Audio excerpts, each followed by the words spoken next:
So recently I listened to an episode of Planet Money, and they interviewed MIT economist David Autor, and they were talking to him about AI. And his supposition, his thesis, is that AI is going to build the middle class. I thought it was fascinating. He gave history, went back to the Industrial Revolution, the artisans that were prior to the Industrial Revolution and how the Industrial Revolution built the middle class. And then he talked about how these fields of specialization have emerged that have built the upper middle class and the lower upper class. So one example would be software developers, right? You go to coding school or you get a degree in computer science and you learn the different coding languages. And that's a level of expertise that is highly valuable right now. So you can get a job making $300,000 a year if you're really good at coding. Autor says that with the advent of AI, things like ChatGPT, what's going to happen, we're going to see in the next few years,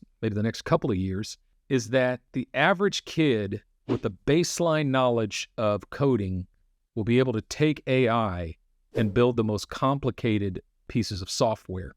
And so what that's going to do is it's going to devalue the expertise of coding.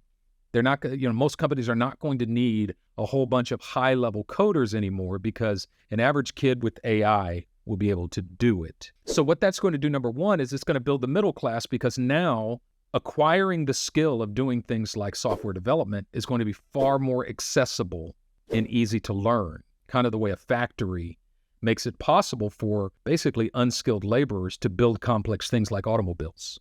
And so that's going to build the middle class, he says, but that's also going to hurt the upper middle and lower upper class because there's going to be less people making $300,000 a year, $250,000 a year. You're still going to need a few of those, but you're not going to need a whole department of them in most companies. So it's going to make it also cheaper to build things, faster, more effective. And so that's going to build the middle class. That's going to help the middle class. And I agree. I mean, that makes perfect sense to me.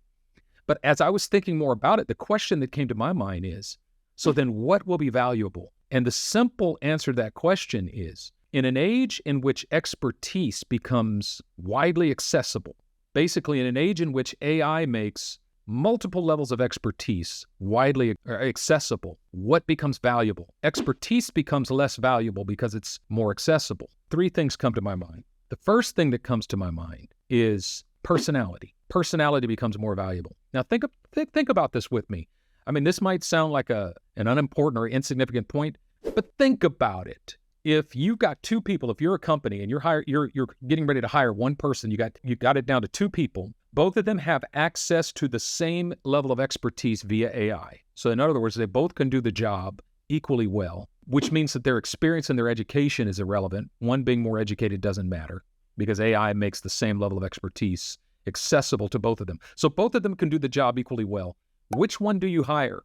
Well, you hire, first of all, the one with the better personality. In other words, you hire the one that you wouldn't mind being around every day, which means that with the advent of AI, the expert butthole, pardon my French, the age in which people think they can be buttholes because they're so skilled, because they have a level of expertise that nobody has, and so that entitles them to treat people like garbage, that age is coming to an end because nobody's going to need you pretty soon.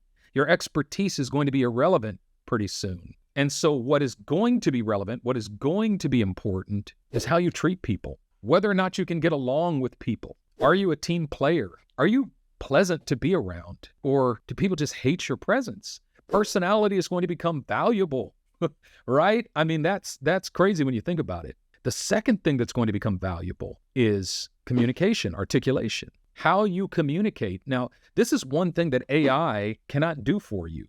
I mean, you might be able to study, you might be able to, AI can inform you, AI can educate you, AI can prepare you, but AI is not going to get up and talk for you. You've got to be able to communicate to people in a real-time environment. And so the first thing companies are going to look for is people that they enjoy being around, people who are pleasant to be around. The second thing companies are going to look for are people who communicate well. Communicating well doesn't mean using the most formal terminology or being sounding the most intelligent. People misunderstand what communication is. Communicating well has to do with three things, and I actually have a process for teaching communication at this level. Communication Number one, the first component of communication is charisma. And charisma, it's not like excitement or, boisterousness. No, charisma is four things: knowing who you are, knowing what you have, being confident in your ability to give it, and being certain that everyone in the room needs it.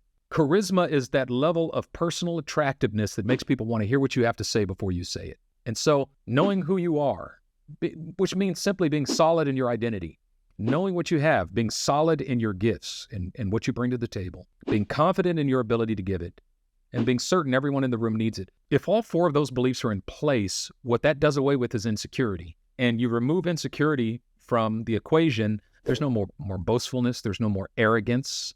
It goes right along with the personality piece, right? And then secondly, creativity. Creativity is the ability to make the message attractive. So charisma is personal attractiveness, making yourself attractive by getting yourself out of the way, not needing the people around you to tell you who you are or what you have or how valuable what you have is. You believe those things.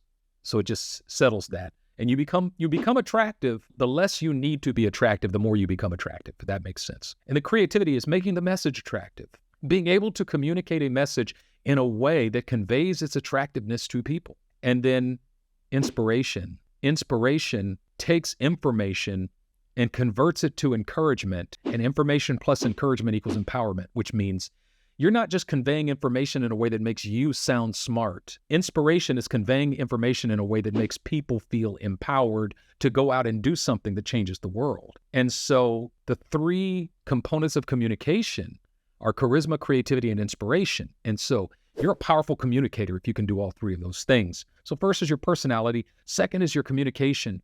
And then the third thing that's going to be highly valuable is spirituality. Because the one thing, the third thing basically, that AI will never be able to do for you is make you a deep person. In other words, what AI is going to do is create a whole bunch of shallow experts with no depth to their lives. And what that's going to do is create a vacuum of spirituality. What people are going to hunger for are deep individuals who possess and exude the peace of God that passes all understanding. Individuals who know how to walk through adversity without losing their sanity. Individuals who understand the power of communion with God, in whose presence you feel connected to God, connected to something deeper. And so personality, communication, and spirituality, those three things AI is going to never be able to replace. AI will never be able to replace those things. And honestly, I'm pretty sure AI will have an impact on the first two, personality and communication, but it will never be able to have an impact on the third, spirituality. That's something you got to do with God. And so I say this to say, understanding that the AI revolution is upon us, it behooves us not just to learn how to use AI, but to refocus ourselves upon the things that AI can never replace, the things that actually make us unique as human beings, understanding that we can position ourselves to fill this vacuum if we give our attention to these three things. This is a part of your unique contribution to the world. And if you give your attention to these things, your value will never be in question. But learn AI as well. And one way to get in on the AI revolution is to join my 10-day ChatGPT challenge.